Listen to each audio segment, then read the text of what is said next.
আচ্ছা যদি আমি রাস্তাতে যাওয়ার সময় একটা বড় লোক বুইড়া বেটারে অ্যাক্সিডেন্টের হাত থেকে বাঁচাই, তারপর আমি যদি ওনাকে জিজ্ঞেস করি যে আপনার বাসায় কোথায়, আপনার ফ্যামিলিতে কে কে আছে, তারপর ওই বুইড়া বেটা আমরা বলবো আমার ফ্যামিলিতে কেউ নাই, আমার ছেলেও নাই, আমার মেয়েও নাই, আমার স্ত্রীও নেই, আমি অনেক টাকার মালিক, তুমি আমার জীবন বাঁচিয়েছো বাবা, এখন তুমি আমার কাছ থেকে কি চাও বলো।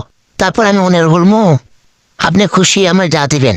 তারপর উনি আমারে ওনার যত ধন সম্পত্তি আছে, টাকা পয়সা আছে, সব কিছু আমার নামে বুঝা দিব। তারপর আমি অনেক বড় লোক হয়ে যাবো। আর ওই বুড়িয়া বেড়ে এত টাকাতে কি করব? টাকার দরকার আমার না। তারপর উনি আমাকে দিয়ে দিলে আমি অনেক বড় লোক হয়ে যাবো। না, এখন এই রাস্তা দাঁড়াইতেও খুবই একটা কথা বলছিল, যেখানে দেখিবে ছাই উল্টাই দেখিবে তাই, পাইলেও পাইতে পারো অমূল্য রতন। না, আর দেরি করা যাব না, যদি কপাল খুইলা যায় একটু চেষ্টা করে দেখি। না, এখন যাইতে হবে।